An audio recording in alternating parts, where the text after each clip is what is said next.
함께 예배하는 모든 분들 가운데 이 말씀에 축복이 함께 하시기를 주님의 이름으로 축원합니다. 우리 창세기를 기록한 목적이 바로 가장 먼저는 1차 독자인 이스라엘 백성들이 이제 가나안 땅에 들어가 살아야 되는데, 가나안 땅은 애굽과 방불한 땅이라는 것에 대해서 어제 말씀을 드렸습니다. 애굽이 세상의 성공을 목적으로 하여 우상 숭배하는 자들의 땅이었듯이 가나안 땅도 똑같습니다. 세상의 성공을 목적으로 해서 바로 우상을 섬기는 자들이 바로 다스리는 땅, 그것이 가나안 땅이라고 하는 것이죠. 그러니까 애굽 땅과 가나안 땅은 똑같은 땅인데, 그러나 예수를 믿는 저와 여러분, 특별히 이스라엘 민족에게는 다른 것이 하나 있다는 것이죠. 바로 그것은 그들의 정체성이 다르다는 것입니다. 그러니까 애굽은 노예로서 그 땅에 살았지만 가나안 땅은 자유인으로서 그 땅에 산다는 것이죠. 세상에 묶여있는 자로서 애굽 땅에 사는 자였다면, 가나안 땅은 이제 하나님께 묶여있는 자로서 가나안 땅에 들어가 사는 것입니다. 환경은 똑같습니다. 세상을 목적으로 사는 사람들이 세력을 잡고 있는 땅입니다. 저와 여러분도 마찬가지죠. 여러분과 제가 예수 믿기 전에 살았던 세상은 바로 세상의 성공을 목적으로 하는 사람들이 권력을 가진 바로 땅에서 살았습니다. 그렇다고 해서 여러분과 제가 예수 믿고 난 다음에 사는 땅이 달라졌냐? 그렇지 않습니다. 똑같은 가정과 똑같은 직장, 세상의 성공을 목적으로 하는 사람들이 바로 권력을 가지고 있는 세상에 여러분과 제가 똑같이 삽니다. 달라진 것이 있다면 예수 밖에 살고 있냐, 예수 안에 살고 있냐, 약속 밖에 살고 있느냐, 약속 안에 살고 있느냐, 세상이 우리의 머리였느냐, 주님이 우리의 머리였느냐, 이게 다른 것입니다. 그러므로 예수를 믿고 사는 저와 여러분들이 늘 주목해야 되는 것은 우리가 사는 환경이 아닙니다. 우리가 사는 조건이 아닙니다.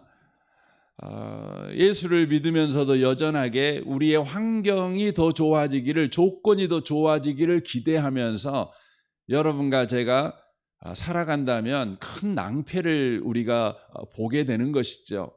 우리가 주목해야 되는 것은 바로 변화된 우리의 정체성입니다.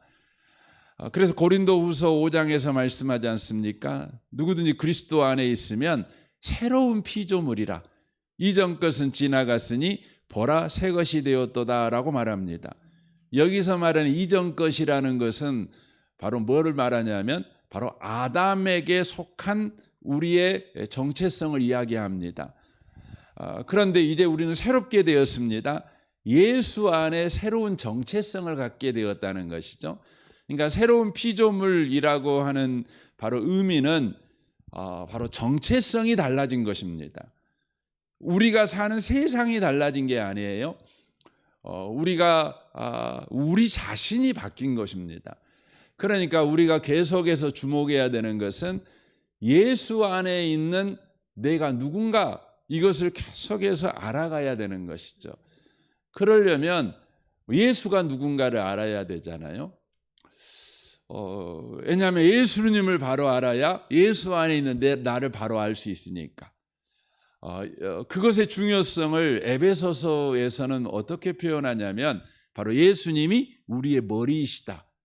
우리는 그의 몸이다. 그러니까 우리가 예수 안에 있다는 것을 이렇게 우리가 일상에서 경험하는 그림으로 이렇게 소개하는 거죠. 예수 안에 있다 그러면 굉장히 추상적으로 우리가 느낄 수 있는 까닭에, 그렇지 않고 실제적이고 구체적이다, 이런 거와 똑같아 라고 설명해 주는 게 뭐냐면 예수님이 우리의 머리고 우리는 그분의 몸이다. 그래서 몸과 머리가 이렇게 하나로 붙어 있는 것 같이, 한 생명인 것처럼 우리가 예수 안에 있다는 것은 그와 같은 것이다. 뗄래야 뗄 수 없는 관계인 것이다. 그래서 이것을 뭐라고 표현합니까? 교회라고 표현하는 것이죠. 그래서 교회라고 하는 것은 건물이 아니고 어떤 조직이 아니에요. 교회라고 하는 것은 예수 안에 있는 저와 여러분을 가르치는 것입니다. 예수 안에 있는 저와 여러분이 뭐냐? 새로운 이름, 이걸 어떤 성경학자들은 새로운 인류 이렇게 표현합니다. 세상에는 수없이 많은 인종들이 있잖아요. 뭐 24,000 종족이 있고 우리는 뭐 크게 황인, 백인, 흑인 이렇게 있다고 말을 하지만 실제 사람을 가만히 보면 백인도 있지만 백인과 가까운 사람도 있고 뭐 황인도 있고 우리는 황인족이라고 이야기하는데 사실은 서양 사람들하고 이렇게 비교해 놔도 우리나라 사람들이 되게 얼굴이 하얗습니다. 예, 얼굴이 하얗습니다. 그래서 우리는 백인이 이렇게 우길 필요는 없지만 어쨌든 세상에는 우리가 크게 나누면 그렇게 나눌 수 있다는데 그런데 예수의 구원 사건을 통해서 새로운 인류가 생긴 거예요. 그 새로운 인류가 뭐예요? 바로 교회가 생긴 거예요. 예수가 머리가 된 새로운 인류, 예수 안에 사는 새로운 인류가 생기게 된 거죠. 세상의 모든 인류들은 다 어디에 살아요? 환경에 속해서 살아요. 상황에 속해서 살아요. 조건에 속해서 살아요. 그러나 저와 여러분은 예수에게 속해서 사는 자가 되었다고 하는 것이죠. 그 예수 안에 사는 정체성, 이 정체성이라는 것이 어제 말씀드렸던 것 같이 신분, 그리고 소명, 사명, 이 세 가지가 바로 있는 거, 이게 바로 정체성이라고 말씀을 드렸습니다. 이 세 가지 중에 한 가지라도 우리가 흔들리면 정체성이 흔들리고 있다. 정체성 없이 그렇게 인생을 살고 있는 사람이다. 이렇게 말을 할 수가 있는 것이죠.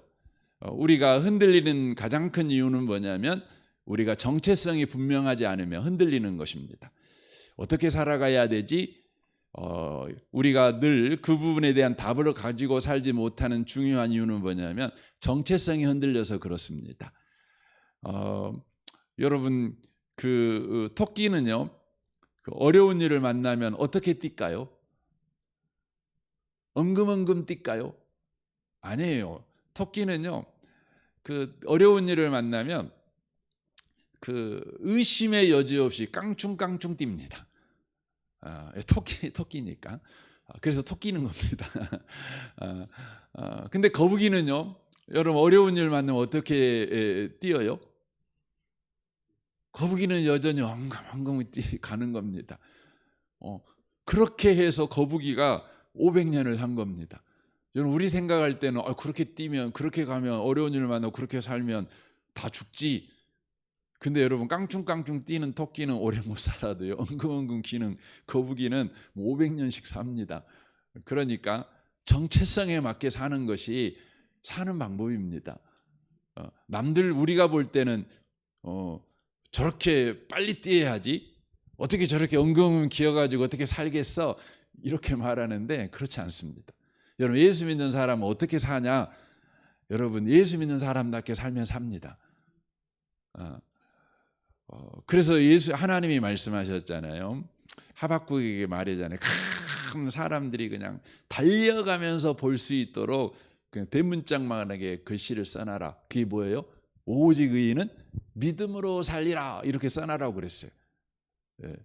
그 말이 뭡니까?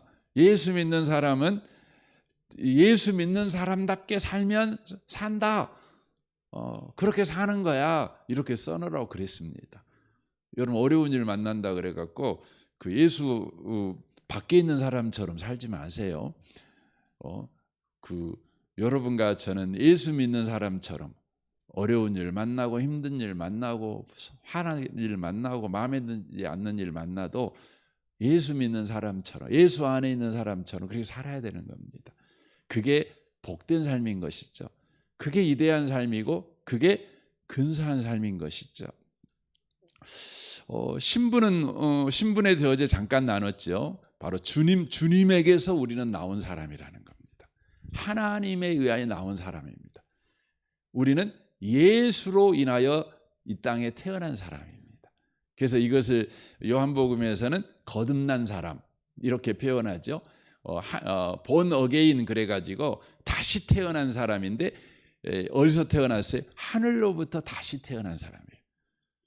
우리는 땅에서 태어난 사람이잖아요. 아담의 후손들은 다 또 죄에서 태어난 사람이잖아요. 죽으려고 태어난 사람들이잖아요.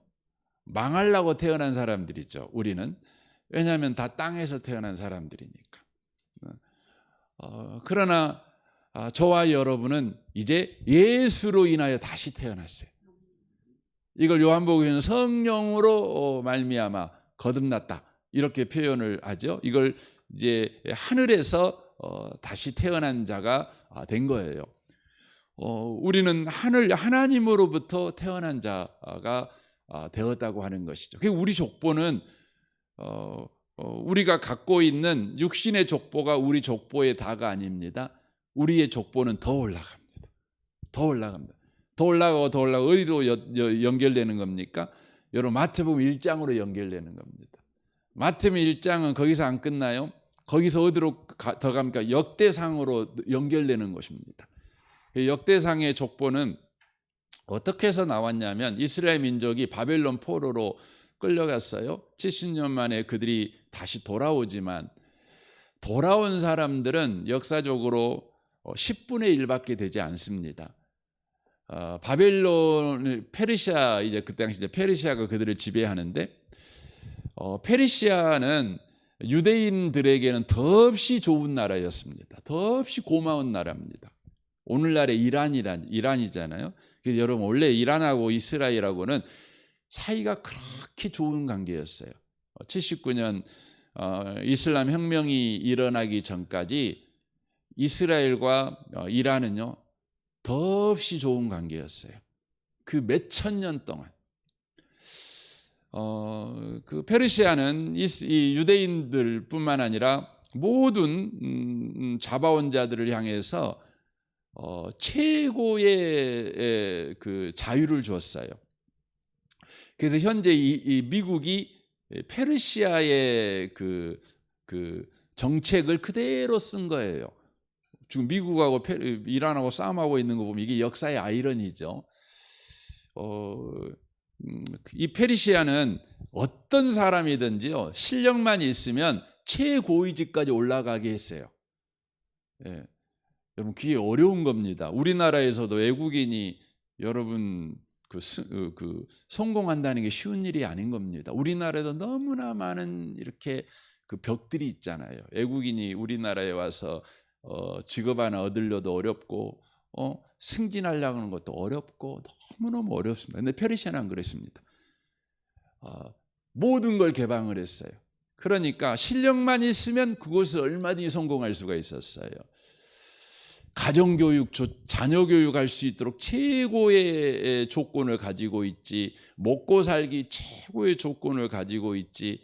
그러니까 하나님께서 70년 후에는 너희들을 해방시켜 다시 돌아가게 해줄 거야 이렇게 약속을 했지만 실제 고레스의 칙령이 이렇게 발표된 이후에 돌아간 사람들은 10분의 1도 안 돼요.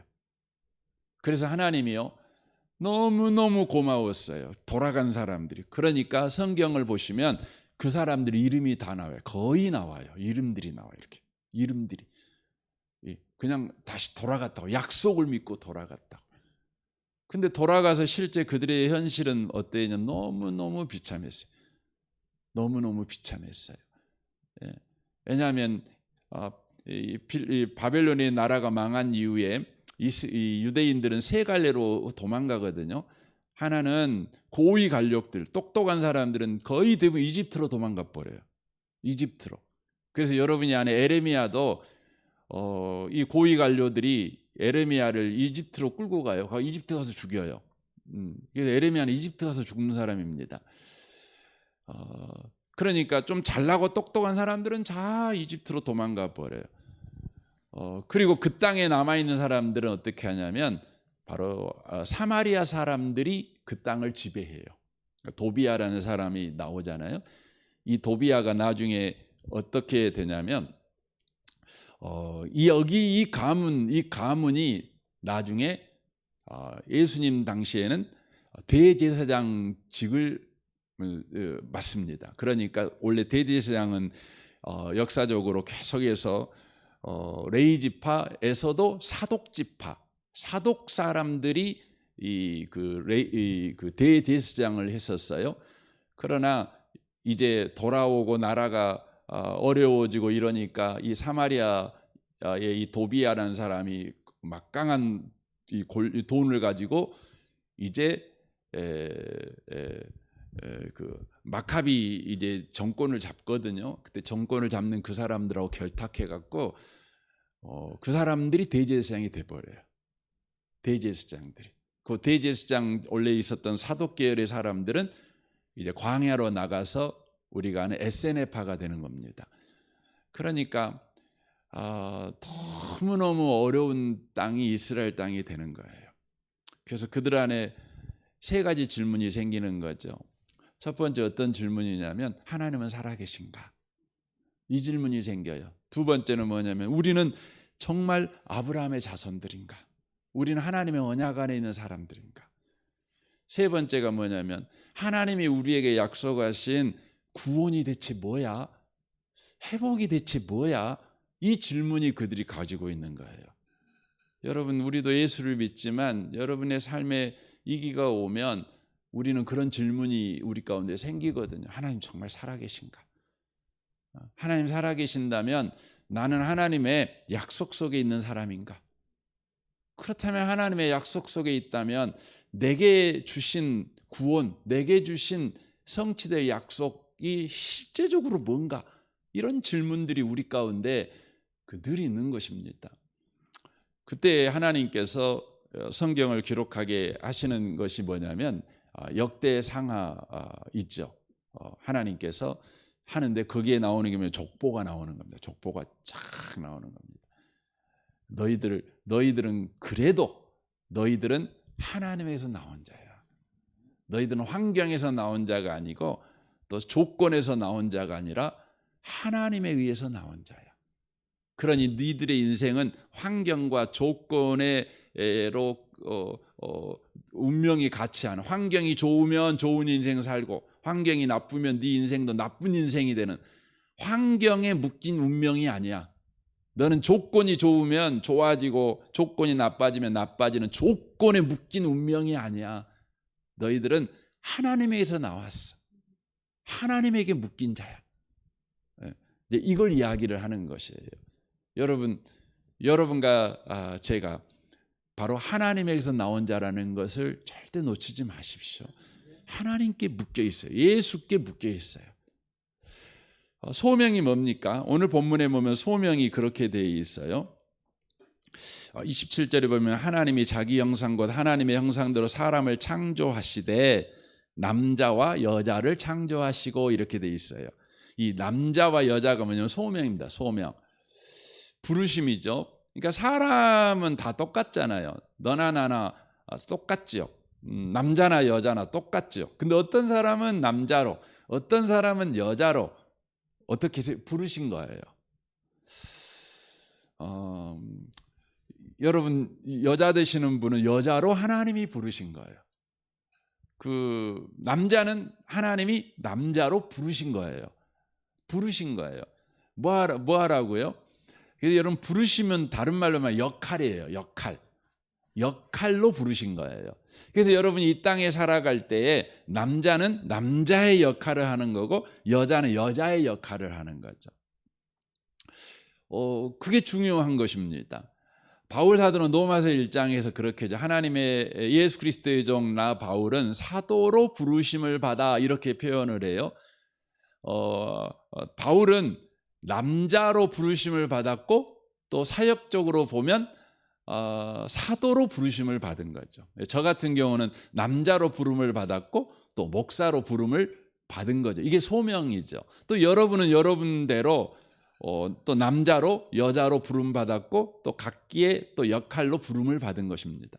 그래서 남자는 부름이 소명이지요. 여자도 소명입니다.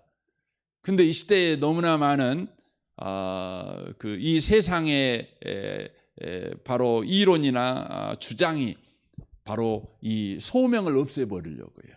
하나님의 부르심을. 그래가지고 뭐예요? 자기가 자기를 불러요. 그래서 요즘 그 서구가 가르치는 교육이 뭐예요? 네가 너를 남자라고 하면 너는 남자야. 네가 너를 여자라고 하면 너는 여자야. 이렇게 되는 거예요. 그러니까 자기가 남자라고 생각하면 남자예요. 자기가 여자라고 생각하면 여자인 거예요. 이렇게 된 거예요. 그러니까 하나님이 너는 내가 남자로 불렀어. 너는 여자로 불렀어. 이 신적 부르심을 거부하고 바로 나의 부르심. 내가 신이 돼 갖고 내가 나를 남자로 부르고 여자로 불러죠. 그래서 보면은 신체적으로 보면 분명히 여자인데 본인이 남자라고 하면 남자가 되는 거예요. 여잔 분명히 그 남자인데 자기가 여자라고 하면 여자가 돼 버려요. 근데 그걸 뭐라 그래? 그걸 인권이라고 그런대요. 그것이 인간을 존엄하는 거, 인간의 선택을 존중해 주는 거, 인간의 자유를 억압하지 않는 거, 이렇게 말을 한대요.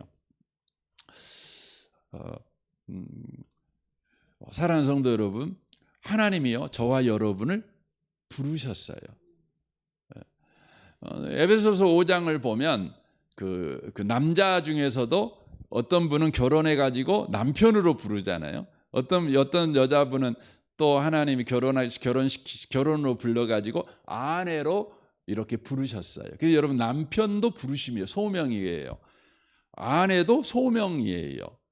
그래서 거기에 보면 역할이에요. 딱 역할이 정해져 있죠. 근데 그 역할은 분명하게 사명이 있는 거예요. 그 역할에는. 오늘 본문에 보면 사명이 나오죠. 하나님이 그들에게 복을 주시며 하나님이 그들에게 이르시되 생육하고 번성하여 땅에 충만하라. 땅을 정복하라. 바다의 물고기와 하늘의 새와 땅에 움직이는 모든 생물을 다스리라. 이렇게 돼 있다고요. 이게 뭐냐면 사명입니다. 사명은 생육하고 번성하고 충만하고 정복하고 다스리는 게 사명이에요. 그러나 여기서 여러분과 제가 놓쳐버리면 안 되는 것이 있어요. 뭘 놓치면 안 되냐면 그들에게 복을 주셨다는 거예요. 그래서 하나님이 주신 복으로 생육하고 번성하고 충만하는 거예요. 하나님이 주신 복으로 정복해야 돼요. 하나님이 주신 복으로 다스려야 돼요. 그럼 하나님이 주신 복이 뭘까요? 하나님이 주신 복이 뭘까요? 그것은 하나님이 우리와 함께 하심이에요. 그러므로 하나님이 주신 복으로 생육하고 번성하고 충만하고 정복하고 다스린다. 이 말이 뭐냐면 바로 하나님의 영광을 위해 살아라 라는 말이 돼요. 그러니까 너와 함께 하신 하나님이 어떤 분이신가를 드러내라 이 말이에요. 이 표현입니다. 그러니까 생육하고 번성하고 다스리고 정복하려면 하나님이 주신 복으로 다스리는 거죠. 다스려요. 근데 하나님이 주신 복이 뭐냐면 하나님이 우리와 함께 하심이에요. 그러니까 그거 가지고 다스려요. 그러면 누가 드러나죠? 우리와 함께 하신 하나님이 드러나는 거예요. 어떻게 충만합니까? 하나님이 함께 하신 하나님으로 충만한 거예요. 그러면 하나님이 드러나는 것이죠. 근데 창세기 6장에 보면 생육하고 번성하는 일이 벌어져요. 그런데 하나님은 그것을 보고 뭐라 그래요? 너무나 하나님 후회하셔요. 그래갖고 심판해 버리시잖아요. 생육하고 번성했는데 왜 심판합니까? 분명히 주님은 생육하고 번성하라 말씀하셨는데 그들은 어떻게 생육하고 번성했죠? 인간의 방법으로 생육하고 번성했어요. 자기의 욕망을 따라서 생육하고 번성했어요. 그래서 드러나는 게 뭐죠? 인간의 욕망이 드러나는 거예요. 그래서 창세기 6장을 보시면 여러분 생각해 보세요. 누가 더 많은 여자를 통해서 더 많은 자식을 낳을 수 있어요? 생각할 때 어떤 사람은 장가도 뭐 여러분 세상에는 그 남녀 비율이 거의 비슷하잖아요. 뭐 거의 50대 50이잖아요. 근데 한 남자가요 10명의 여자하고 결혼해 버려요. 그러면 어떻게 되는 겁니까? 10명의 남자가 결혼 못 해요. 그렇게 되는 거죠. 뭐 이해되시죠? 그러니까 더 많은 여자하고 결혼을 할 수 있는 사람은 어떤 사람이에요? 더 능력 있는 사람이죠. 그러면 거기에서 세상이 무슨 메시지를 받게 되는 거죠? 아, 능력이 있으면 더 많은 여자를 데리고 살 수 있구나.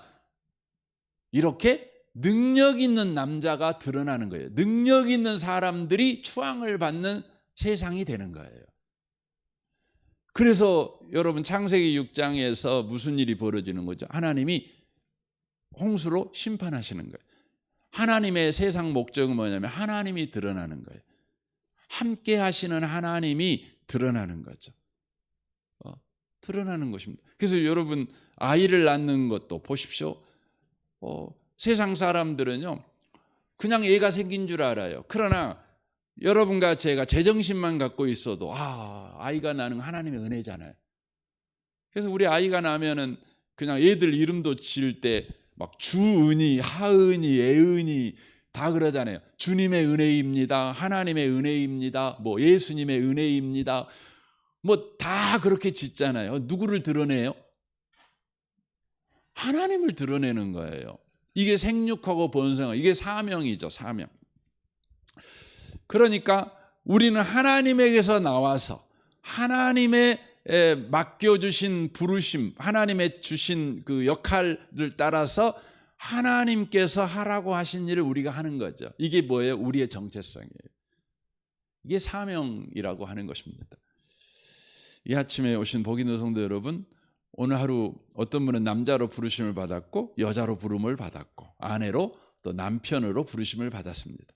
에베소 6장에서는 아내의 역할이 뭐예요? 복종이에요. 복종. 그게 뭐예요? 왜 복종입니까?